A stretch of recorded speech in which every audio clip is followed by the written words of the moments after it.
அவங்க சிந்தனைகள்னால அவங்க வீணரானாங்க. உணர்வில்லாத இருதயம் இருளடைந்தது. பாருங்க, எவன் ஒருவன் தன் வாழ்க்கையில எப்ப அவனுடைய வாழ்க்கை இருள் அடையுது அப்படின்னா, எவன் ஒருவன் தன்னுடைய வாழ்க்கையில தேவனை மகிமைப்படுத்தலையோ, தேவனை தேடலையோ, தேவனுக்கு நன்றி செலுத்துகிற வாழ்க்கை வாழலையோ, கொஞ்சம் கொஞ்சமா அப்படின்னு சொல்லல, மொத்தமாவே சொல்லப்பட்டிருக்கு, அவனுடைய இருதயம் இருளடைந்து போச்சு. அதாவது அவனுடைய ஆவி செத்து போச்சு. ఎవరైతే దేవుణ్ణి ఎరిగి ఎరగనట్టు దేవుని మహిమపరచకుండా దేవుని స్తుతించకుండా చీకటి సందర్భం అంటే పాపంలో ఉంటారో వారందరూ వెలుగు సంబంధులు కాదు, చీకటి సంబంధులు. சண்முகையா அடிக்கடி சொல்லுவாரு, எல்லாரும் கரங்களை தட்டி தேவனை மகிமைப்படுத்துவோம். சண்முகையா ఎప్పుడు చెప్తారు, అందరూ చప్పట్లు కొట్టి దేవుని స్తుతిద్దాం. ఇప్పుడు దేవునికి మహిమ కలిగిందా?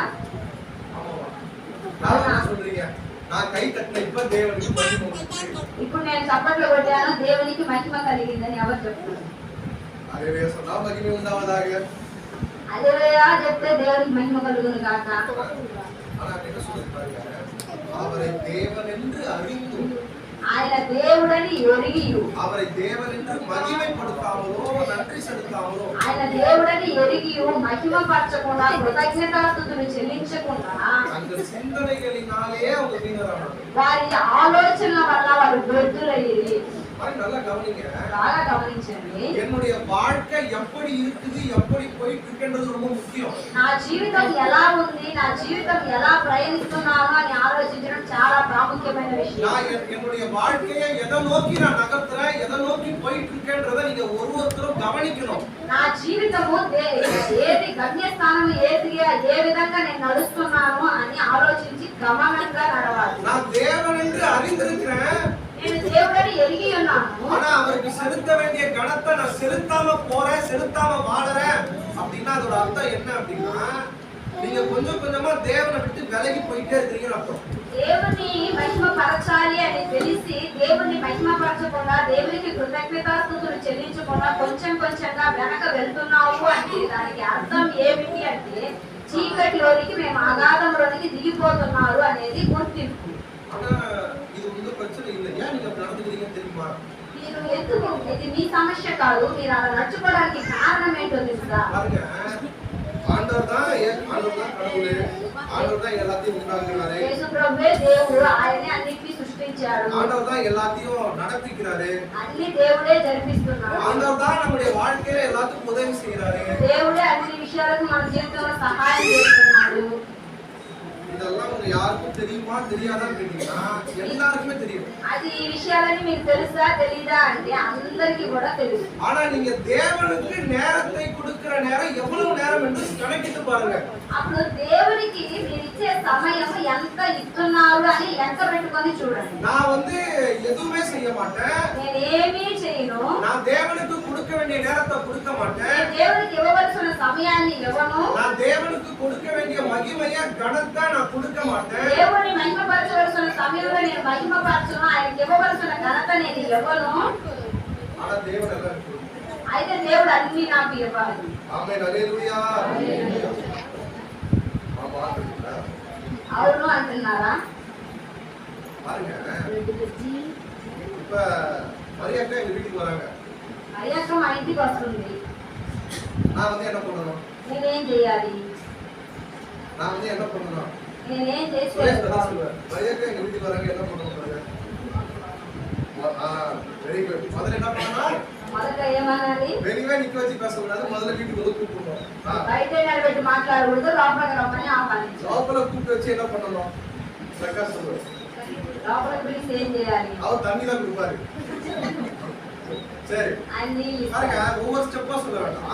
நான் என்ன சொல்றேன்னா, உள்ள கூப்பிட்டு உட்கார வச்சு அவங்க கிட்ட நான் என்ன பண்ணுவேன்னா, கொஞ்ச நேரம் பேசலாம். எப்படி இருக்கீங்க, உங்க வீட்டுல நல்லா இருக்காங்களா, உங்க பசங்க நல்லா இருக்காங்களா, நாம கொஞ்ச நேரம் டைம் ஸ்பெண்ட் பண்றோம். அப்ப டைம் ஸ்பெண்ட் பண்றது மூலமா தான் உங்களுக்கு நாம என்ன சொல்றோம்னா, நாங்க உங்களை மதிக்கிறோம், நாங்க உங்களை கனப்படுத்துறோம், நாங்க உங்களை நேசிக்கிறோம், நாங்க உங்களை அன்பு செலுத்துறோம், எல்லாத்தையும் நாங்க சொல்றோம்.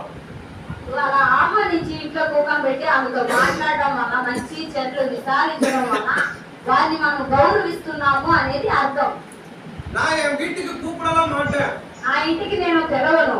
என் வீட்டுக்கு நீ வந்தாலும் வெளியே நிக்க வச்சு பேசி அனுப்பிடுவேன். నా ఇంటికి ఒకవేళ నువ్వు వచ్చినా కూడా బయట నిలబెట్టి మాట్లాడి పంపించేస్తాను. எனக்கு வேலை ரொம்ப இருக்குது, இப்ப எனக்கு டைம் இல்ல, నాకు చాలా పని ఉంది, నాకు ఇప్పుడు సమయమే లేదు. நீங்க யாருன்னு எனக்கு தெரியும், మీరు ఎవరైనా నాకు బాగా తెలుసు. நீங்க எனக்கு நிறைய கடன் கேட்கும் போதெல்லாம் கொடுத்தீங்க எனக்கு தெரியும். నువ్వు చాలా నేను అప్పులు అడిగినప్పుడల్లా ఇచ్చి నువ్వు తెలుసు, నువ్వు నాకు బాగానే.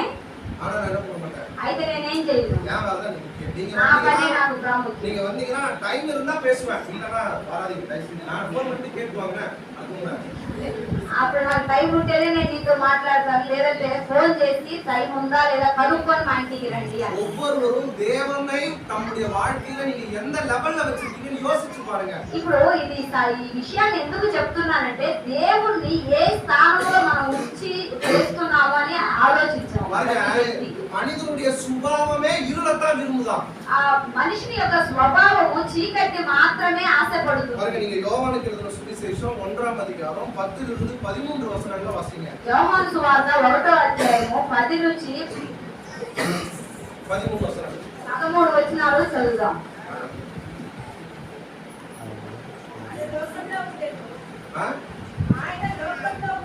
ఆయన లోకంలో ఉండను. பாருங்க, அவர் உலகத்துல இருந்தார். இந்த வார்த்தை எவ்வளவு பெருசு தெரியுமா? ఆయన లోకంలో ఉండెను. அடுத்து சொல்லுங்க. பாருங்க, இந்த உலகம் அவர் மூலமாக தான் உண்டாயிற்று. அதாவது இந்த அண்ட சராசரங்களையும் படைத்தவர் இந்த உலகத்துல இருந்தாரு. ఈ లోకాన్ని సృష్టించిన సృష్టికర్త లోకంలోనే ఉన్నాడు. உலகமோ அவர் அறியல, లోకమో ఆయనని తెలుసుకొనలేదు. நாங்க சொல்றோம், మేము చెబుతూ ఉన్నాము, ஐயா நாங்க போயிடுவீங்க, అయ్యా మీరు బైబిల్ చదవండి, ஐயா ஜெபம் பண்ணுங்க, అయ్యా ప్రార్థన చేయండి, ஐயா நீங்க நல்லா இருக்கணும்னா ஜெபம் பண்ணுங்க, అయ్యా మీరు బాగున్నారంటే ప్రార్థన చేయండి, ஐயா நீங்க நல்லா இருக்கணும்னா கடவுளை தேடுங்கயா, கடவுள் சொல்றபடி வாழுங்கயா நாங்க சொல்றோம். అయ్యా మీరు బాగుండాలి, అన్ని విషయాలలో బాగున్నారంటే దేవుణ్ణి వెతకండి అయ్యా అని మేము చెబుతున్నాము. ஆனா உலகமோ அவர் அறியல.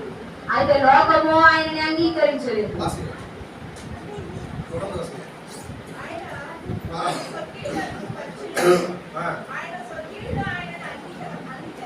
அவருக்கு சொந்தமானவர் வந்தார், அவருக்கு சொந்தமானது அவரை ஏற்றுக்கொள்ளல. ఆయనకు స్వకీయులకు వెళ్ళాడు, కానీ వారు ఆయన్ని అంగీకరించలేదు.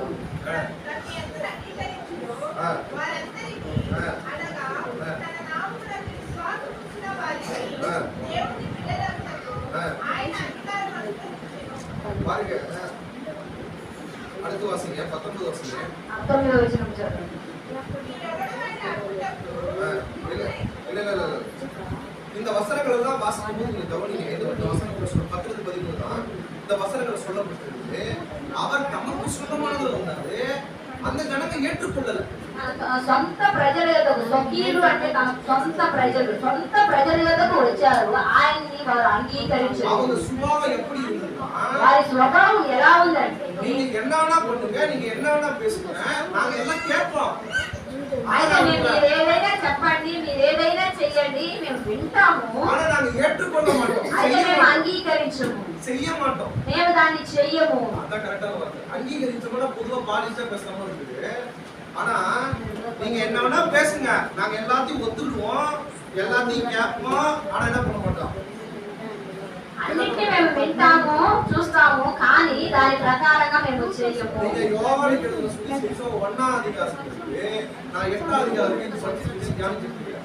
இந்த வசனம் வரைக்கும் 11 முறை நான் இந்த உலகத்துக்கு ஒளியா வந்திருக்கிறேன், நான் இந்த உலகத்துக்கு அதிபதி, நான் இந்த உலகத்துக்கு பிரெட் அப்போ அப்படின்னு அநேக இடத்துல தன்னை குறித்து பேசுறார். நான் தான் மேசியா, என்ன விசுவாசிக்கிற ஒரே சிஸ்டர் சொல்லுங்க சார். యోహాను సువార్త 1వ అధ్యాయం నుంచి 8వ అధ్యాయం వరకు నేను ధ్యానిస్తూ వస్తున్నాను. కానీ 11 సార్లు ఇక్కడ ఏం చెప్పబడిందంటే, నేను లోకానికి వెలుగై ఉన్నాను, నేను రొట్టెగా ఉన్నాను, మీకు ఆహారముగా ఉన్నాను అని ఆయన ప్రకటిస్తూ వస్తున్నాడు. எல்லா இடங்களையும் சொல்றாரு, நான் தான் மெசியா, என்ன விசுவாசிச்சா உங்களுக்கு எந்த பிரச்சனையும் வராது, என்ன ஏற்றுக்கொண்டீங்கன்னா உங்களுக்கு எந்த பிரச்சனையும் வராது, எல்லாம் சொல்லிட்டே வராது. అక్కడ ఆయన అన్ని ఆ విషయాలన్నీ చెప్తున్నాడు. నన్ను అంగీకరిస్తే మీకు ఏ సమస్య ఉండదు, నన్ను మీ హృదయంలో అంగీకరిస్తే మీకు ఏ శోధనలు ఉండవు అని దేవుడు ప్రసంగిస్తున్నాడు. వాళ్ళు యోహాను సువార్త 8వ అధ్యాయము 13వ వచనం నుంచి చదవండి. யோவாను 8:13. பாருங்க, நான் நீரே சொல்றீங்க, நீரே சாட்சி கொடுக்குறீங்க, நாங்க எப்படி நம்புறது?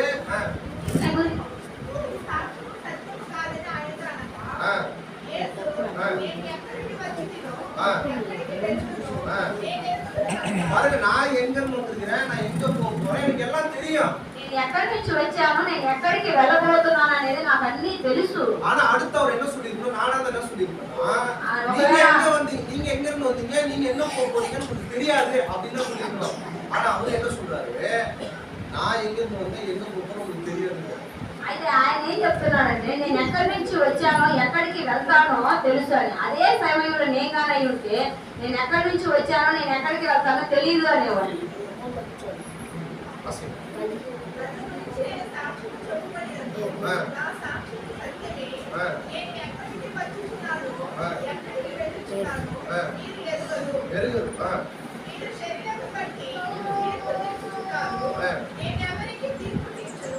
வாசிங்க 19 வாசிங்க.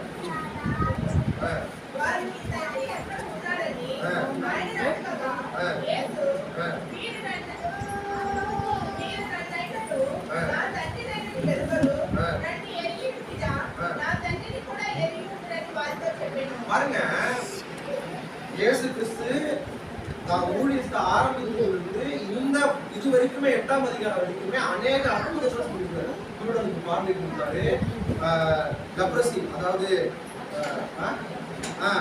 தொழுநோயாளிக்கு வந்து பாத்தீங்கன்னா அவருக்கு வந்து விடுதலை கொடுக்குறாரு. இப்படி அநேக காரியங்களை அந்த இடத்துல பெரிய அதிசயம் அற்புதமும் செய்யறாரு. ஆனா அவங்களுக்கு என்ன பிரச்சனை வந்துச்சு தெரியுமா, நீ ஓய்வுனால எப்படி சுகப்படுத்துவ, இந்த சுகம் எப்படி வந்துச்சு, இந்த சுகத்தை எப்படி கொடுத்தாரு, பிறவிக்குள்ளனா இருக்கிற ஒருத்தன் எப்படி பார்வை அடைஞ்சான், இது வரைக்கும் நான் ஒரு பிறவிக்குள்ள கூட பார்வை அடைஞ்சு நான் பார்க்கவே இல்லை. యోహాను సువార్తలో 1వ అధ్యాయం నుంచి 8వ వచనం దాకా యేసు ప్రభు చాలా అద్భుత కార్యాలు, ఆశ్చర్య కార్యాలు చేశాడు. గుడ్డివారికి చూపునిచ్చాడు, నడవలేని వారికి నడకనిచ్చాడు. ఇంకా చాలా చాలా అద్భుత కార్యాలు యేసు ప్రభు చేసినప్పుడు ఆ పరిసయ్యులకి సద్దుకాయలకు వచ్చిన సందేహం ఏంటంటే, ఈయన ఎలా గుడ్డివారిని బాగు చేయగలడు, విశ్రాంతి దినాన అది విశ్రాంతి దినాన ఎలా చేస్తాడు, ఈయన చేయకూడదు కదా అనేది వాళ్ళ సమస్యగా ఉంది.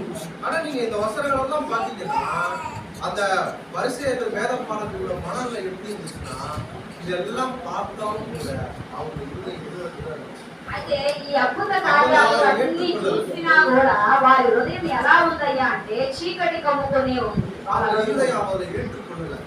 వారి హృదయంలోని యేసు ప్రభుని అంగీకరించలేదు. உங்க வாழ்க்கையை குறித்து ஒரு விஷயம் யோசிச்சு பாருங்க. ఇప్పుడు మీ జీవితాన్ని గురించి మీరు ఒక్కసారి ఆలోచించుకోండి. நீங்க ரட்சிக்கப்பட்ட நாளிலிருந்து இந்நாள் வரைக்கும் தேவன் உங்களை எப்படி அற்புதமா நடத்தினார். నీవు రక్షణ పొందుకొని మొదలుకొని ఇప్పటి వరకు యేసు ప్రభు నిన్ను నీ హృదయంలో ఎలాంటి అనుభవాలు దేవుడిచ్చి నడిపించాడు. எல்லா சூழ்நிலைகளிலும் உங்களை எப்படி காப்பாற்றினார். దేవుడు ఎలాంటి పరిస్థితులలో మిమ్మల్ని దేవుడు ఏ విధంగా కాపాడాడు. ஆனா நீங்க ஒரு இருதயத்தை எப்படி வச்சிருக்கீங்க, అంటే మీ హృదయాలు దేవునికి ఎలా ఉంచుకొని ఉన్నారు, தேவனுக்கு எவ்வளவு மணி நேரத்தை கொடுத்திருக்கீங்க, దేవునికి ఎంత సమయాన్ని మీరు ఇవ్వగలిగారు, தேவனை அறிந்து கொள்வதற்கு நீங்க என்ன பிரயாசப்பட்டீங்க, దేవుని గురించి ఇంకా తెలుసుకోవాలి అనే ప్రయత్నం ఎంతవరకు మీరు చేసి ఉంటారు. హల్లెలూయా. హల్లెలూయా. 3వ అధ్యాయం 19వ వచనంలో యేసు క్రీస్తు சொல்றாரு, యోహాను సువార్త 3వ అధ్యాయం 19వ వచనంలో యేసు ప్రభు చెప్తున్నాడు, ஒளியானது உலகத்தில் வந்திருந்தோம், மனுஷருடைய கிரியைகள் பொல்லாதவைகளா இருக்கிறபடினால அவர்கள் ஒளியை பார்க்கிற இருளை விரும்புகிறதே அந்த ஆக்கிரமிப்பிற்கு காரணமாக இருக்குன்னு சொல்றாரு.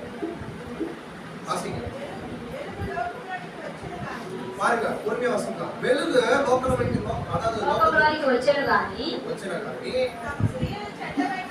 తమ క్రియలు చెడ్డవైనందున మనుషులు వెలుగుని ప్రేమించక చీకటినే ప్రేమించిరి. சுபாவம் எப்படி தெரியுமா, స్వభావం ఎలా ఉందో తెలుసా, అందరూ గమనించండి. எல்லாரும் ஃபர்ஸ்ட் நிறைய நேரம் என்ன நினைப்போம் தெரியுமா, நான் உண்மையா இருக்கணும்னு நினைக்கிறேன், ஆண்டவரே நான் உத்தமமா இருக்கணும்னு நினைக்கிறேன், உங்க கூட தான் இருக்கணும்னு நினைக்கிறேன், உங்ககிட்ட தான் டைம் செலவு பண்ணணும்னு நினைக்கிறேன், ஆனா என்னால இருக்க முடியல. అయితే అందరినీ చేసే పని ఏంటంటే, అయ్యా నేను నీ దగ్గర ఉండాలి అనుకుంటున్నాను, సమయాన్ని గడపాలి అనుకుంటున్నాను, బాగా ప్రార్థన చేయాలి అని అనుకుంటున్నాను అంటారు. కానీ నిజం ఏమిటంటే అలా చేయడం ஏன் இருக்க முடியல? ఉండలేకపోతున్నారు. ఎందుకు ఉండలేకపోతున్నారంటే, இயேசு கிறிஸ்து ரொம்ப தெளிவா சொல்றாரு இந்த வசனத்துல, நீங்க நீங்க நார்மலாவே எதைத்தான் லைக் பண்றீங்க, எதைத்தான் விரும்புறீங்க அப்படின்னா, మీరు సర్వసాధారణంగా దేన్ని ఆశపడుతున్నారు అంటే, இந்த உலகத்துக்குரியவைகளை தான் விரும்புறீங்க, உங்க சரீரம் அதற்குரியதை தான் ஆசைப்படும், அதற்குரியதை தான் ஆசைப்படுது, நீங்க தேவனுக்குரியவைகளை விரும்புறது இல்ல அப்படின்னு சொல்றாரு. చాలా వరకు ఎక్కువ శాతము మన శరీరము దేని గురించి అయితే ఆశపడుతుంది అంటే, లోకములో ఉండే కార్యముల గురించి, లోకంలో ఉండే అన్ని విషయాల గురించి ఎక్కువ ఆకర్షణ శక్తిగా వాటిని ఆలోచిస్తుంది. ரொம்ப தெளிவா சொல்றாரு. చాలా జాగ్రత్తగా చెప్పబడింది చూడండి. ரொம்ப ఆழ்ந்து கவனிங்க. ఈ వాక్యాన్ని చాలా లోతుగా గమనించి చూడండి. ஒளியானது உலகத்தில் வந்திருந்தும், இயேசு கிறிஸ்து உலகத்துல வந்திருந்தும், వెలుగైనది లోకంలోనికి వచ్చి ఉండియు, மனுஷருடைய கிரியைகள் பொல்லாதவைகளா இருக்கிறபடினால, మనుషుల క్రియలు చెడ్డవైనందున அவர்கள் ஒளியை பார்க்கிலும் இருளை விரும்புகிறதே. అయితే వాళ్ళు వెలుగు కంటే చీకటిని ఆశిస్తున్నారే. நீங்க எதை ஆசைப்படுறீங்க யோசிச்சு பாருங்க. మీరు దేన్ని ప్రేమిస్తున్నారో ఒకసారి ఆలోచించి చూడండి. நானே சமயத்துல சொல்லலாம், அவன் ஆசைப்படுறதெல்லாம் கரெக்ட் தான், நான் ஆசைப்படுறது கரெக்டா ஆசைப்படுறது அப்படின்னு சொல்லி. చాలా మంది అనుకుంటారు నేను ఆశపడేది కరెక్టే, నేను చాలా బాగా మంచిగానే ఆశపడుతున్నాను, దాంట్లో తప్పు లేదు అంటారు. ஆனா நீங்க பாத்தீங்கன்னா அவங்களுடைய நோக்கம் எல்லாம், அதாவது நான் சொன்ன அடிக்கடி எல்லாத்தையும் சொல்லுவேன், என்கிட்ட பேசுறவங்க கிட்ட கவனிச்சீங்கன்னா, புதிய ஏற்பாட்டுல நோக்கம் ரொம்ப முக்கியம் சொல்லுவேன். నేను కొత్త నిబంధన గ్రంథంలో Intention. ఆ ఉద్దేశం ఏమిటి, உத்தேசம் ரொம்ப முக்கியம். ఆ ఉద్దేశం చాలా ప్రాముఖ్యమైనది. என்ன மேட்டர்னா, நீங்க எதை வேணா விரும்பலாம், எதை வேணா ஆசைப்படலாம், கடவுள் அனுமதிக்கிறாரு, ஆனா அது உலகத்துக்குரியதா தேவனுக்குரியதா, அதனுடைய நோக்கம் என்ன, எதற்காக அதை ஆசைப்படுறீங்க அப்படின்றத கடவுள் பாக்குறாரு. ఏ ఉద్దేశంతో దాన్ని ఆశపడడం మంచిదే, కానీ ఏ విషయాన్ని ఆశపడుతున్నాము, అది దేవునికి ఇష్టమైన ఉద్దేశమై ఉందా అనేది మనం ఆలోచించి చూడాలి. 20-21 அதே 3ஆம் அதிகாரத்துல 20-21 வாசிங்க. 21-23 వరకు చూద్దాం. துஷ்காரியமும் செய்யும் பிரதிவாடு, அதாவது பொல்லாங்கு செய்கிற, தேவனுக்கு விரோதமாய் பொல்லாங்கு, தேவனுக்கு விரோதமாய் சிந்திக்கிற, தேவனுக்கு விரோதமாய் தேவனுடைய கட்டளைக்கு கீழ்ப்படியாத எல்லாரும் ஒளியை பகைக்கிறாங்க. தான் கிரியைகள் கண்டிக்கப்படாதபடிக்கு அவன் வெளியிலிருந்து வரமாட்டான். அவன் பிரச்சனை என்ன தெரியுமா? సమస్య అంతా ఏంటో తెలుసా? அவன் பிரச்சனை என்ன தெரியுமா? ఆయన సమస్య ఏంటో తెలుసా? நான் பைபிள் படிச்சனா டிவி பார்க்க முடியாது சந்தோஷமா. నేను బాగా బైబిల్ చదివారంటే టీవీ చూడకూడదు సంతోషంగా. நான் சர்ச்சுக்கு வந்தேனா சர்ச் பாஸ்டர் என்ன சொல்லுவாரு, இல்ல பிரதர் என்ன சொல்லுவாருன்னா, பிரதர் நீங்க அதை செய்யக்கூடாது, இதை செய்யக்கூடாது, இப்படிதான் செய்யணும், அப்படிதான் செய்யணும், இதெல்லாம் இப்படிதான் பண்ணணும் அப்படின்னு நிறைய சட்டம் போடுவாங்க. అక్కడ మనం వారం వారం ప్రార్థనకి వెళ్ళడం వల్ల బ్రదర్ ఇలా చేయకూడదు, ఇలాంటివి చూడకూడదు, ఇలాంటి పద్ధతులు పాటించకూడదు అని చెప్తారు. కాబట్టి చర్చికి రావాలన్నా వాటిని వినాలన్నా వాళ్ళకి కష్టంగా అనిపిస్తుంది. ஆனா நான் சொல்றேன், నేను చెప్పేది இந்த ఏంటంటే, பொல்லாங்கு செய்கிற எவனும் ஒளியை பகைக்கிறான்.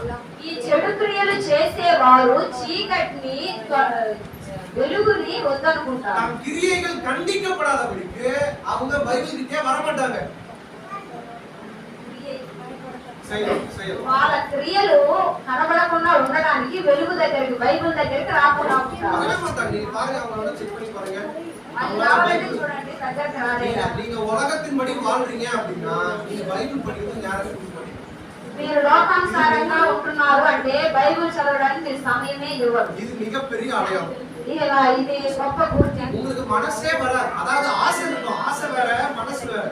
ఆశ ఉంటుంది, ఆశ వేరు, మనసు వేరు. ஏன் தெரியுமா? ఎందుకో తెలుసా? மனசு அப்பதான் சொல்லுங்க, நான் இவங்க பேசுவோம், இந்த வேலை செய்யணும், இதை போய் பார்க்கணும், இதை போய் பண்ணணும், இப்படி ஏகப்பட்ட சிந்தனை மண்டக்குள்ள வரும்.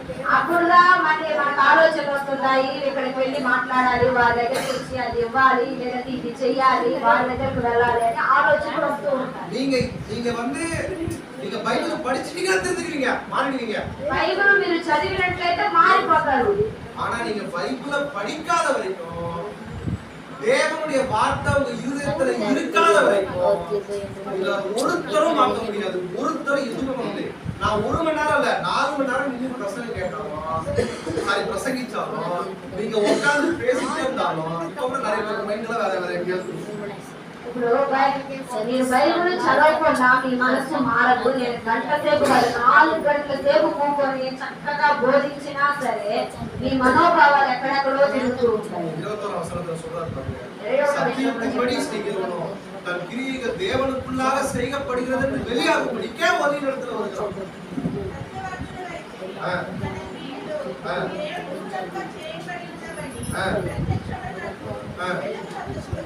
பைபிள் படிக்கிறவங்க பாருங்க என்ன சொல்ல தெரியுமா? బైబిల్ చదివేవారు చూడండి ఏం చేస్తారు తెలుసా? தினமும் தன்னை சோதிச்சு பார்த்துட்டே இருப்பான், எக்ஸாமின் பண்ணிட்டே இருப்பான், செக் பண்ணிட்டே இருப்பான். இது கரெக்டா, பைபிள் படிக்கிறது கரெக்டா, பைபிள் தப்பா చెక్ பண்ணிட்டே రోజు చదివింది బైబిల్ ప్రకారంగా ఇది కరెక్టేనా, వాక్యం ప్రకారం ఇది కరెక్ట్ గా ఉందా లేదా అని పరిశోధించి చూస్తూ ఉంటాను. நிறைய பாஸ்டர் நான் பர்సனலா பேசிருக்கேன். నేను చాలా భాషల దగ్గర పర్సనల్ గా మాట్లాడాను.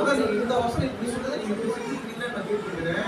నేను ఈ వాక్యం ఇలా చెప్పబడి ఉంది, మీరు ఇలా చేశారని నేను చాలా మంది దగ్గర అడిగాను. அவங்க சொல்லுவாங்க బ్రదర్ அப்படியே லிட்டரலா வாழ முடியாது బ్రదర్. చాలా మంది చెప్పారు పాస్టర్ ఏమంటారంటే వాక్యం ఎలా ఉంది అలాగా బ్రతకడం చాలా కష్టం. కరెక్ట్ 100% அப்படியே வாழ முடியாது. ఆ వాక్యానుసారంగా కరెక్ట్ గా వాక్యం పెట్టుకొని అలాగే నడవడం అంటే చాలా కష్టం. బైబిల్ நிறைய சொல்லுவாங்க, எல்லாரும் அப்படி வாழ்ந்துறாங்களா? ఆ బైబిల్ అన్ని చెప్తుంది కానీ అందరూ అలా బ్రతకగలరా? హల్లెలూయా. అది யோசிச்சு பாருங்க. ఒకసారి ఆలోచించి చూడండి. ஆண்டவர் எப்பவுமே ஆண்டவர் நம்மளோட ஸ்டாண்டர்டை குறைக்கிறதே இல்லை. దేవుడు తన స్థానాన్ని ఎక్కడ కూడా తగ్గించడం లేదు. அவர் சொன்ன வார்த்தையை நிறைவேற்றுறாருன்னு நமக்கு தெரியும். ఆయన చెప్పిన మాటను నెరవేరుస్తాడు అని మనకు తెలుసు. இப்படி சொன்னா தப்பா எடுத்துக்கோங்க. அவர் என்ன வார்த்தை சொல்றாருன்னு நமக்கு தெரியவா. ఆయన ఏం మాట చెప్తున్నాడు అనేది నేను మాట తేడాగా చెప్పను. அவரிடத்திலே நம்மள பரலோகத்துக்கு கொடுத்து நரகத்துக்கு கொடுத்து அதிகாரம் இருக்குன்னு சொல்லியிருக்காரு. ఆయనకి పరలోకానికి పంపించడానికి నరకానికి మనల్ని పంపించడానికి సర్వాధికారం ఆయనకు ఉన్నది. நீங்க தேவனிடத்துல போறதுக்கு என்னெல்லாம் செய்யணும்னு அப்போஸ்தலர்கள் மூலமாக அநேக வார்த்தைகள் மூலமாக நமக்கு கற்றுக் கொடுத்திருக்கிறார். మనం పరలోక రాజ్యానికి వెళ్ళాలి అంటే అపోస్తలుల ద్వారా అనేకమైన బోధల ద్వారా మనకు తెలియపరిచి ఉన్నారు. நாம ஒரு நாளும் போக்கு சொல்றதுக்கு இடமே கிடையாது. మనం ఎప్పుడు కూడా అబద్ధం చెప్పి తప్పించుకోవడానికి వేరే మార్గమే లేదు. அதனால உங்களை நீங்களே யோசிச்சு பாருங்க, நாம யாருடைய பிள்ளைகளா இருக்கிறோம். ஏன்னா வேதம் சொல்லுது, நீங்க வெளிச்சத்தை பின்பற்றுகிறவர்களானால் வெளிச்சத்தின் பிள்ளைகளா இருக்கிறீங்கன்னு சொல்லுது. మీరే పరిశోధించి చూడండి మీరు ఏ విధంగా ఉన్నారు అనేది. మీరు వెలుగు సంబంధులుగా ఉంటున్నారా, వెలుగు సంబంధులుగా నడుచుకుంటున్నారని మనమే పరిశోధించి కూడా చూద్దాం. హల్లెలూయా. ఓ இந்த வெளிச்சம் என்பது யாரை குறிக்கிறது? இயேசு கிறிஸ்து. ఈ వెలుగు ఎవరిని గురించి చెప్తుందంటే యేసుక్రీస్తుని గురించి చెప్తుంది. రెండవది ఆ వచనంలో சொல்லப்படுகிறது. ఆ వాక్యంలో చెప్తుంది, நான் இந்த உலகத்துக்கு ஒளியா இருக்கிறேன்னு முதல்ல சொல்லிட்டு ఫస్ట్ నేను ఈ లోకానికి వెలుగై ఉన్నానని చెప్పి அதே இடத்துல இரண்டாவது வார்த்தை சொல்றாரு. అదే వాక్యంలో రెండవ వచనంలో చెప్పబడింది, என்னை பின்பற்றுகிறவன் இருளிலே நடக்க மாட்டான்னு சொல்றாரு. నన్ను వెంబడించువాడు చీకట్లో నడవడు అని చెప్తున్నాను. பாருங்க, என்னை பின்பற்றுகிறவன் இருளிலே நடக்க மாட்டான். నన్ను వెంబడించువాడు చీకట్లో నడవడు. பின்பற்றுகிறது என்றால் என்ன? వెంబడించడం అంటే ఏమిటి? சொல்லுங்கம்மா. వెంబడించడం అంటే ఏమిటి? వెంబడించడం అంటే ఏమిటి? మీరు చెప్పండి. ఎలా వెంబడించాలి? ఎలా వెంబడించాలి తెలిసిన వారు చెప్పండి. తెలిసిన వారు కదా ఆయమ్మని అడిగారు. సుమిత్ర అక్క గారు అమ్మ చెప్పండి.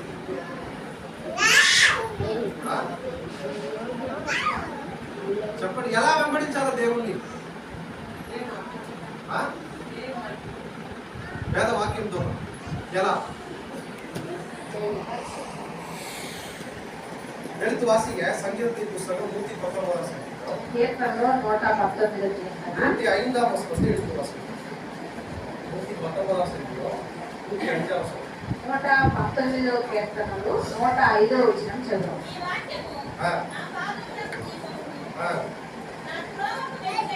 பாருங்க, இங்கேயும் வெளிச்சத்தை பத்தியே வருது. வேத வசனத்தை குறித்து குறிப்பிடும் போது அந்த வசனம் என்னதான் சொல்லுதுன்னா, உம்முடைய வார்த்தை எங்களுக்கு வெளிச்சம்.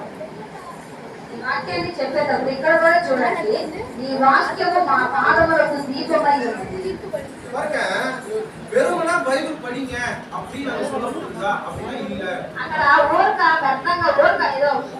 వాక్యాన్ని బైబిల్ అని అక్కడ చెప్పబడిందా? உம்முடைய வசனம் என் கால்களுக்கு தீபம் அப்படின்னா என்ன? నీ వాక్యము నా పాదములకు దీపం అంటే అర్థం ఏమిటి? உதாரணத்துக்கு மேல குச்சிட்டு என் கால் கிட்டே நிக்கிறேன் அதான் அர்த்தம். அப்படி என்ன அர்த்தம்? నేను దీపం పట్టుకొని నా కాలు పొంగి నిల్చున్నాను అలా అదే అర్థం. கரெக்ட்டா? எதுக்காக வழக்கு? ఎందుకు వేయాలి? நடக்கும் போது நமக்கு கரெக்ட்டா வழி தெரியும். చీకట్లో దీపం ఉంటే మనం నడిచేటప్పుడు మనకు మార్గము చక్కగా కనబడుతుంది. ஆமென். ஹalleluya. ஹalleluya, ஹalleluya. பைபிளை படிக்கும் போது என்ன பண்ணணும்னா அது மாதிரி நம்ம காலுக்கு பக்கத்துல பைபிளை வச்சு போயிட போறீங்க அப்படி சொல்லல. பைபிளை படிச்சு உங்க இருதயத்துல அந்த வார்த்தை வச்சுக்கிட்டு உங்களுடைய ஒவ்வொரு ஸ்டெப்பையும் என்ன பண்ணணும்? పాదములకు దీపము అంటే వాక్యాన్ని బైబిల్ ఇలా కాళ్ళ దగ్గర పెట్టుకొని నడుస్తూ వెళ్ళడం కాదు. ఆ వాక్యాన్ని చదివి ఆ వాక్యానుసారంగా మనము నడవడం, ఆ వాక్యాన్ని మన మనసులో ఉంచుకొని దాని ప్రకారంగా నడవడం. அதோட முடிச்சில்ல என் கால்களுக்கு தீபம் முடிச்சில்ல. నా పాదములకు నీ పాదములకు దీపము అని చెప్పి ముగించలేదు. என் பாதைக்கு வெளிச்சமா இருக்கு. నా త్రోవకు వెలుగై ఉన్నది. தீபம் வச்சிருந்தாதான் வெளிச்சம் வரும். అక్కడ దీపం ఉంటేనే వెలుగు వస్తుంది. நல்லா கவனிங்க, இந்த வார்த்தையை நல்லா கவனிங்க. ఈ వాక్యాన్ని బాగా గమనించండి. தீபம் உங்களுக்குள்ள இல்லைன்னா வெளிச்சம் வராது. దీపం మీలో లేకపోతే వెలుగు రాదు. ஆல்ரெடி இருட்டா இருக்குது. అంతకు ముందుగానే చీకటిగా ఉంది. அப்புறம் நடக்கும்போது எப்படி நடப்பேன்? నేను నడిచేటప్పుడు ఎలా నడుస్తాను? நல்லா கவனிங்க. బాగా గమనించండి. நான் நடக்கும்போது நான் எங்க போறேன்னு எனக்கு தெரியல அப்படின்னா நீங்க நடக்கிறதே வேஸ்ட், உட்கார்ந்துருங்க. అప్పుడు మీరు అక్కడ నడిచేది చీకట్లో ఎలా నడుస్తున్నానో తెలియలేదు అంటే అక్కడే నిలబడిపోండి. நீதிமொழிகள் 6ஆம் அதிகாரம் 23ஆம் வசனத்துல சொல்றாரு. సామెతలు 6వ అధ్యాయం 23వ వచనంలో చెప్పబడింది. கட்டளையே விளக்கு, வேதமே வெளிச்சம், போதக சிக்ஷையே ஜீவ வழி. జ్ఞానమే దీపము, ఉపదేశమును వెలుగుగాను ఉండును. శాస్త్రమైన గద్దింపును జీవ మార్గములు. பாருங்க, கட்டளையே விளக்கு. இங்கே பாருங்க, கட்டளையே விளக்கு. கட்டளை என்பது ఆత్మయే దీపము అంటే వాక్యాన్ని గుర్తిస్తుంది. வேதமே வெளிச்சம், அதிலிருந்து வருகிற சத்தியமே வெளிச்சம். ఉపదేశమే వెలుగుగా ఉంది. போதக சிக்ஷையே ஜீவ வழி. శిక్షార్థమైన జీవము మార్గాన్ని చూపిస్తుంది. శిక్షార్థమైన ஜீவ మార్గం. பாருங்க, போதக சிக்ஷை அப்படின்னா என்னன்னா நீங்க நல்லா இருப்பீங்க, நீங்க ஆசீர்வாதமா இருப்பீங்க, நீங்க சுகமா இருப்பீங்க அப்படின்றது சிக்ஷை கிடையாது. మీరు బాగా ఉంటారు, మీరు సంతోషంగా ఉంటారు, మీకు అన్ని కలిగి ఉంటారు అంటే అది శిక్షార్థమైన బోధ. నేను ఎప్పుడైనా చెప్పినట్టు உங்க வாழ்க்கையில எல்லா பிரச்சனையும் மாறிடும் அப்படின்னு சொல்றாரு. మీరు డైలీ బైబిల్ చదివితే మీ జీవితంలో ఉండే ప్రతి కష్టాలు తొలగిపోతాయని నేను ఎప్పుడైనా మీకు చెప్పానా? ஆனா நீங்க டெய்லி பைபிள் படிக்கும்போது உங்க வாழ்க்கையில வருகிற எல்லா பிரச்சனைகளுக்கும் தேவன் உங்களுக்கு உதவி செய்யறார். అయితే మీరు ప్రతి రోజు బైబిల్ని చదివేటప్పుడు దేవుడు మీకు ప్రతి సమస్యలో నుంచి కూడా విడుదలనిస్తారు. అది మీరే గ్రహించగలరు. பிரச்சனை வரும்போது நம்ம என்ன நினைக்கிறோம்னா, ஐயோ டெய்லி கடவுள் உண்மையா இருக்கமே, நம்ம டெய்லி கடவுள் சொன்னபடி வாழ்ந்தோமே, நமக்கு மட்டும் இந்த பிரச்சனையா? அப்ப நாம கேக்குறேன்னா, 10ஆம் கிளாஸ் தம்பி இருந்தாரு, படிக்கிறாரு, நல்லா படிக்கிறாரு, டீச்சர் சொன்னபடிலாம் கேட்டாரு, எல்லாம் பண்ணிட்டாரு. அப்ப ஒரு 10ஆம் கிளாஸ் நல்லா படிச்சாரா இல்லையா தெரிஞ்சுக்கிறதுக்கு எப்படியா தெரிஞ்சுக்கிறது? பிரச்சனை வச்சு தெரிஞ்சுக்கிறீங்க. பிரச்சனையே இல்லாம நீங்க நல்லா விசுவாசமா இருக்கிறீங்களா, தேவன் மேல சார்ந்து இருக்கிறீங்களா, தேவனோட இருக்கிறீங்களா, எப்படி தெரிஞ்சுக்கிறது பிரகாஷ்? ఏ సమస్య రానంత వరకు విశ్వాస జీవితం బాగానే సాగిపోతుంది. ఏదన్నా సమస్య వచ్చినప్పుడే వాళ్ళు ఎటు వెళ్ళాలో ఏమి చేయాలో, దేవుడు నాతో నిజంగా ఉన్నాడా, దేవుడు నన్ను నడిపిస్తున్నాడా, దేవుడు నిజంగా నా దగ్గర ఉన్నాడా అని ఆలోచించి సందేహపడే సందర్భం ఏర్పడుతుంది. நான் திரும்ப சொல்றேன், போதக சிக்ஷையே ஜீவ வழி. நீங்க தவறு செய்யும் போது, நீங்க தவறாக நடந்து கொள்ளும்போது, அதை நான் குறிப்பிட்டு காமிக்கும் போது, வசனத்தின் அடிப்படையில வேதத்தின் அடிப்படையில சொந்த கருத்துல வேதத்தின் அடிப்படையில் குறிப்பிட்டு காமிக்கும் போது அதுதான் உங்க ஜீவ மார்க்கத்துக்கு நடக்கும். நீங்க நம்ம குறிப்பிட்டு காட்டணும். உங்க சொந்த சகோதரன் இடர்நடையும் போது, தவறான வழியில போகும்போது என்ன பண்ணணும்? அவனை திருப்பணும், அவனுக்கு சொல்லி கொடுக்கணும். எப்பா நீ செய்யறது சரியில்லை, பைபிள் படி தப்பு. మనకు ఒక మంచి శిక్షణ అవసరం.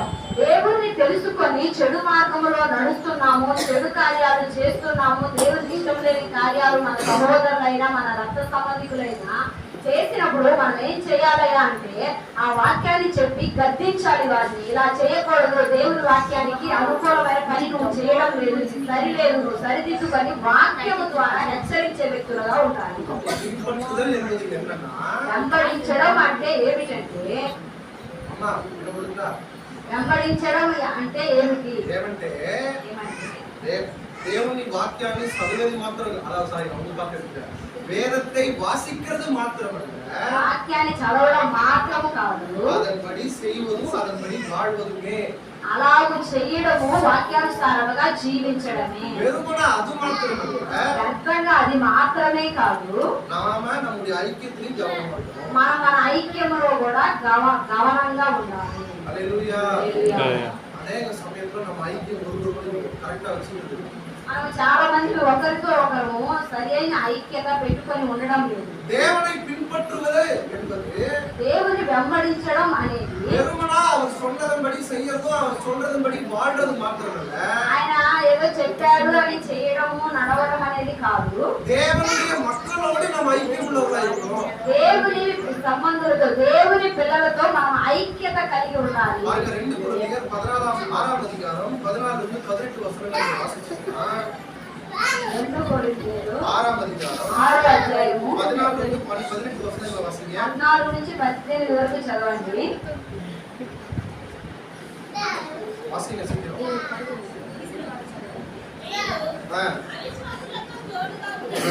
பாருங்க, நீங்க அவிசுவாசியோட தொடர்புல இருக்கக்கூடாதுன்னு சொல்லல, ஆனா அங்க சொல்லப்பட்டிருக்க பாருங்க, பிணைக்கப்படாதிருப்பீர்களாக தமிழ் இருக்கு. தெலுங்கு இருந்து தோடு கட்டைகளா ஜோடு அவங்க கூடயே சொல்றது, அவங்க கூடயே எல்லாத்தையும் சொல்றது, அவங்க கூடயே உன் பர்சனல் லைஃபை நீ தனிப்பட்ட உங்க அவிசுவாசியோட சொல்றன்னா நீ அவங்களோட தொடர்பு இருக்கணும். అప్పుడు నీ జీవితాన్ని ఒక అవిశ్వాసితోటే కలిసి నువ్వు నడుస్తూ వారితోటే ఎక్కువ సమయాన్ని కేటాయిస్తూ వారితోటే నడుస్తున్నావు అంటే నువ్వు కూడా అవిశ్వాసంలోనే ఉన్నావు అని అర్థం.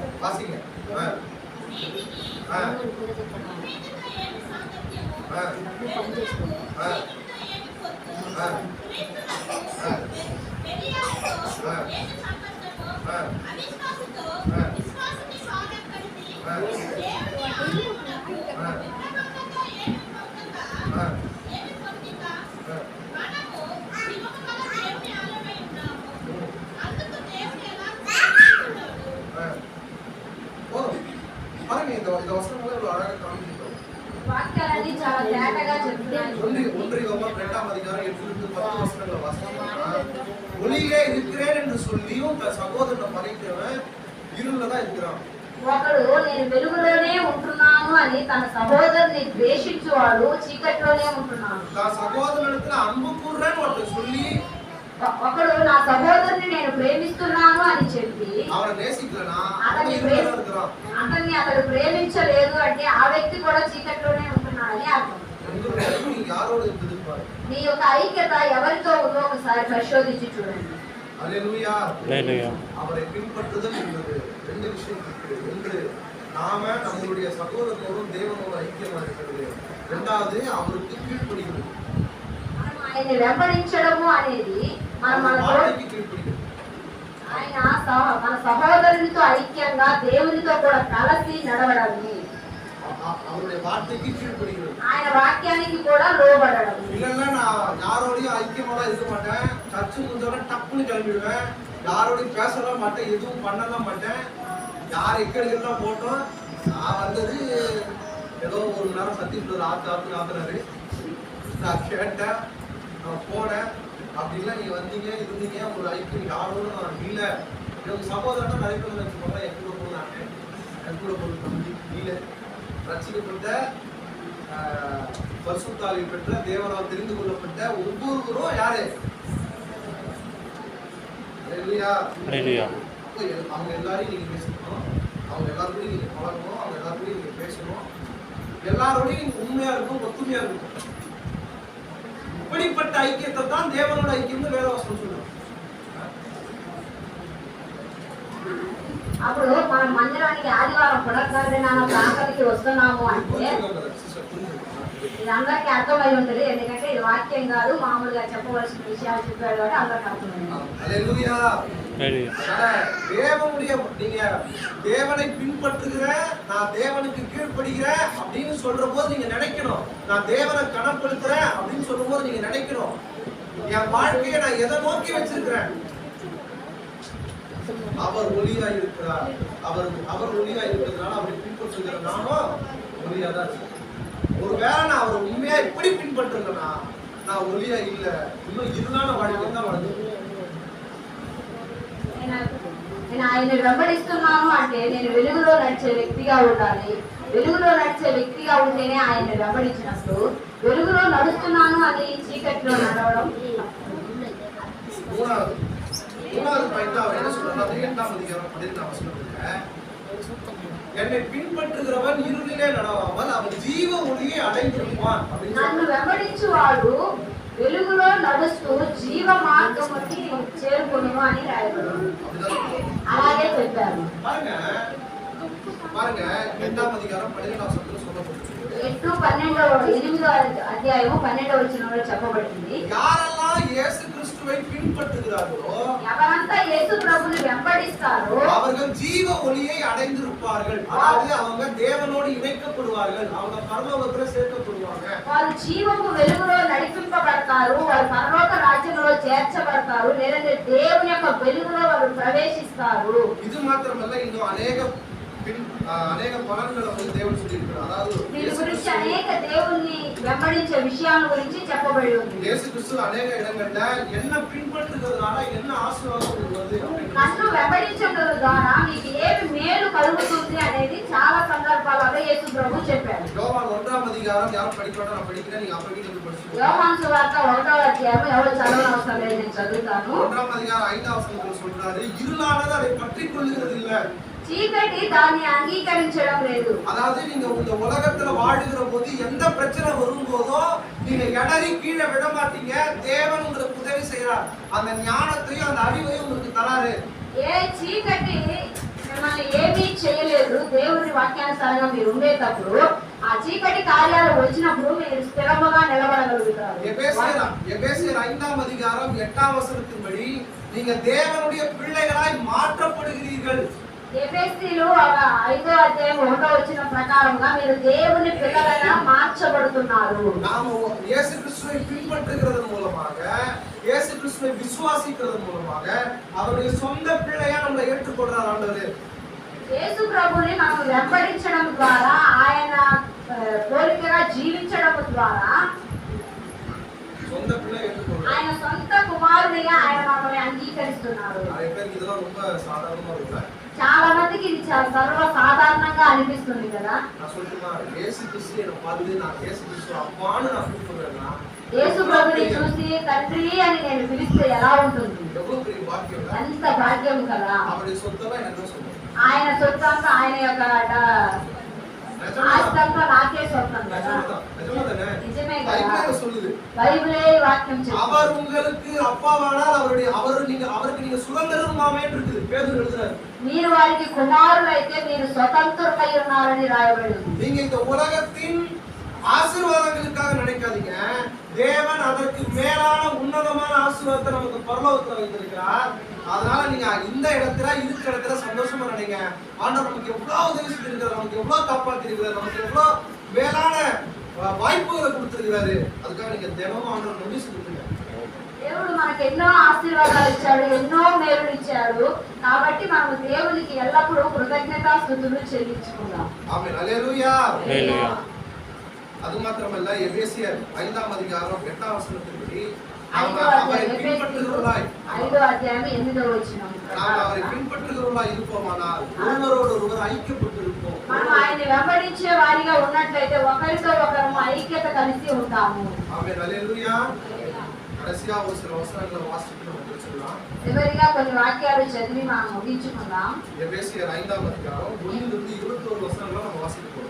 ఎఫెసీయులు 5వ అధ్యాయము 1 నుంచి 21 వరకు మనం చదువుకుందాం. చదవండి. யாராவது இங்க முன்னாடி ஒருத்தர் வந்து சத்தம் பண்ணி வாசிங்க. வாங்க சுமித்ராஸ்ட்டு வந்து சோனியாஸ் பண்ணி யாரும் வேற யாரும் தெரிஞ்சு கொடுத்துருவாங்க. சரி படி எல்லாம் திரும்ப சொல்லணும்.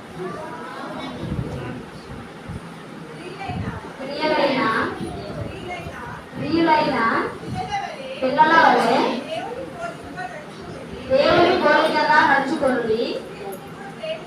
క్రీస్తు మిమ్మల్ని ప్రేమించి పరిమళ వాసనగా ఉండుటకు మన కొరకు తన్ను తాను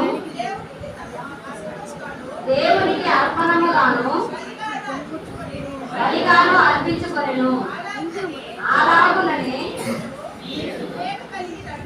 ప్రేమ కలిగి నడుచుకొనుడి.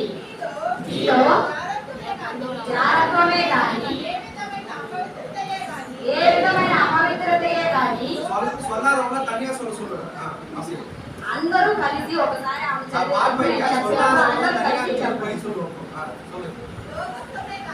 లోభత్వమే కానీ ఎక్కకూడదు. ఇదే పరిశుద్ధులకు తగినది. కృతజ్ఞత వచనమునే ఉచ్చరింపవలెను కానీ మీరు బూతులైనను రోగిని మాటలైనను సరసోక్తులైనను ఉచ్చరింపకూడదు. ఇవి మీకు తగవు. వ్యభిచారి అయినను అపవిత్రుడైనను విగ్రహారాధికుడై ఉన్న లోబి అయినను క్రీస్తు యొక్కయు దేవుని యొక్కయు రాజ్యమునకు హక్కుదారుడు కాడను సంగతి మీకు నిశ్చయముగా తెలియను. వ్యర్థమైన మాటల వలన ఎవరును మిమ్మును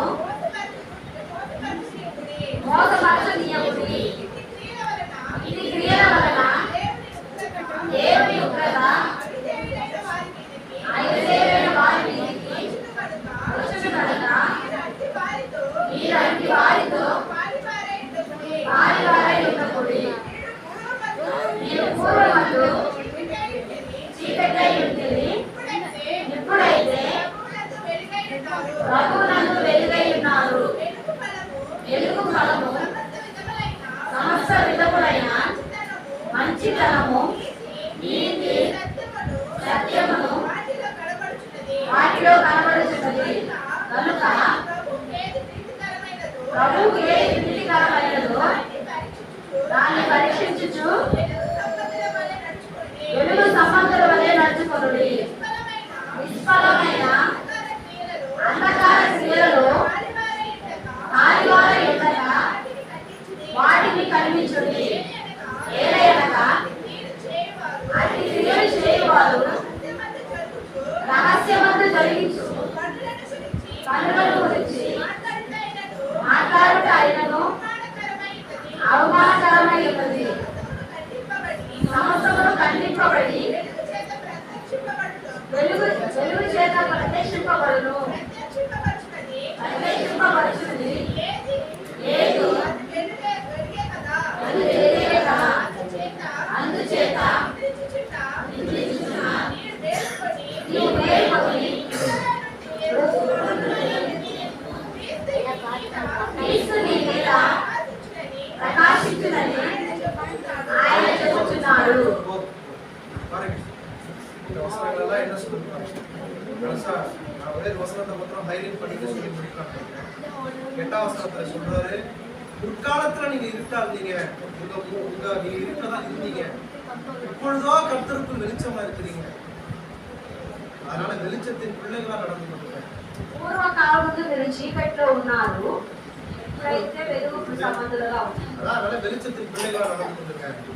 చీకటి సంబంధులుగా నడుచుకున్నారు. நீங்க தான் அதுக்கு கீழே சொல்ற நிறைய விஷயத்தை சொல்லிட்டு அவர் சொல்றாரு, நீங்க ஏதாவது தவறா செஞ்சீங்கன்னா ஒரு நாள் ஒரு பெரிய வெளிச்சம் வரும், அந்த வெளிச்சத்துல வெளியரங்கமாகும். ఒక దినమున ఒక గొప్ప వెలుగు వస్తుంది. ఆ చీకటిలో அன்றைக்கு எல்லாரும் அந்த நீங்க இருட்டுல பண்ண, இருட்டுல பேசுற, இருட்டுல செஞ்ச எல்லா காரியத்தையும் தேவன் வெளிப்படுத்துவார். ఆ చీకటిలో చేసిన చీకటి సంబంధమైన కార్యాలన్నీ అక్కడ బయలుపరచబడతాయి. ரொம்ப சீரியஸா, ரொம்ப சிம்பிளா உங்களுக்கு புரியுதாம நான் சொல்றேன். నేను చాలా సింపుల్ గా మీకు అర్థమయ్యే విధంగా చెప్తున్నాను. பாருங்க, தேவன் வெளிச்சமா இருக்கிறார். దేవుడు వెలుగై ఉన్నాడు. அவரில் துளி அளவு இருள் இல்லை. ఆయన ఏ మాత్రం శ్రీమంతైన చీకటి లేదు. அதே போல பின்பற்றுகிற நானும் ఆయన వెంబడించే నేను துளி அளவு இருள் இல்லாத வெளிச்சத்தின் பிள்ளைகளாய் இருக்கும்படி அவர் விரும்புகிறார்.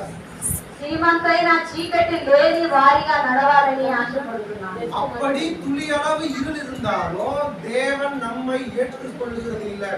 అలా చిన్న పాపం మనలో ఉన్నా కూడా దేవుడు దాన్ని ఆ చీకటిని అంగీకరించేది లేదు. பாருங்க, நான் சாகுற வரைக்கும் கடவுள் கிருபையா இருக்கிறாரு. நான் தவறு செஞ்சாலும் உதவி செய்யறாரு. నేను చనిపోయేంత వరకు దేవుడు నాకు తోడుగానే ఉంటాడు. నేను తప్పు చేసినా కూడా எனக்கு உதவி செய்யறாரு. దేవుడు నాకు సహాయం చేస్తాడు. கிருபையா இருக்கிறார். కృపగా ఉంటున్నాను. ஒரு காலத்திற்கு பிறகு நான் செத்து போனதுக்கு அதெல்லாம் எதுவுமே பண்ண முடியாது. అయితే ఒక కాలం వచ్చిన తర్వాత నేను చనిపోయిన తర్వాత అవన్నీ ఏమీ చేయకూడదు. இப்போ நான் உயிரோடு இருக்கும்போது நான் என்ன பண்ணி நான் எதோட முடிக்கணும் என் வாழ்க்கைய, அதோட நான் எதையுமே மாற்ற முடியாது. அவ்வளவு முடிஞ்சிச்சு. నేను జీవించని రోజులే ఏదైనా చేయగలుగుతాను. తర్వాత చనిపోయిన తర్వాత ఏమీ చేయకూడదు. అంటే నా జీవితం ముగిసిపోయింది. அந்த ஸ்டாண்டர்டோட ஆண்டவர் பார்ப்பார். ఆ యొక్క స్థితితోటి దాని పోల్చి దేవుడు చూస్తాడు. ఆ కారణంతోటి దేవుడు చూస్తాడు. அதுக்கு மேல உங்களுக்கு வாய்ப்புகள் கொடுக்கப்படுறது இல்ல. ఆ తర్వాత నీకు సందర్భం మరలా ఇవ్వబడదు. தேவன் நம்ம மேல கிருபையா இருக்கிறார்ன்றது தெரிஞ்சு, దేవుడు మన మీద కృప చూపిస్తున్నాడని గుర్తెరిగి உண்மையா தேவனை பின்பற்றுங்க.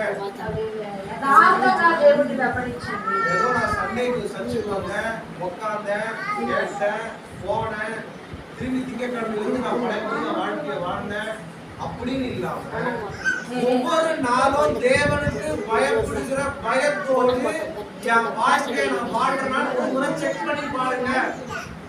ఏదో ఆదివారం రోజు వచ్చాను, ప్రార్థనకి అటెండ్ చేశాను, వెళ్ళాను అని కాకుండా సోమవారం నుంచి మళ్ళా యథావిధిగా మనం చేసే కార్యాలయాలను చిక్కుకోకుండా ప్రతిరోజు నేను దేవునికి వాక్యానుసారంగా వెలుగులో నడుస్తున్నానా లేదా అని నిన్ను మీరే ప్రతి దినము పరీక్షించుకొని ఆ విధంగా ఉన్నారా లేదా అని నడుచుకోండి. வேதவசனம் சொல்லுது, వేదవాక్యం చెబుతుంది, உம்முடைய வசனம் என் காதுகளுக்கு தீபமும் என் பாதைக்கு வெளிச்சமா இருக்குது. ఈ వాక్యము నాకు వెలుగై ఉన్నది, నా పాదములకు దీపమై ఉన్నది. ఆమేన్. హల్లెలూయా. హల్లెలూయా. எல்லாரும் சேர்ந்து ஜெபம் பண்ணுவோம். మనమందరం కలిసి కలుగుతాం.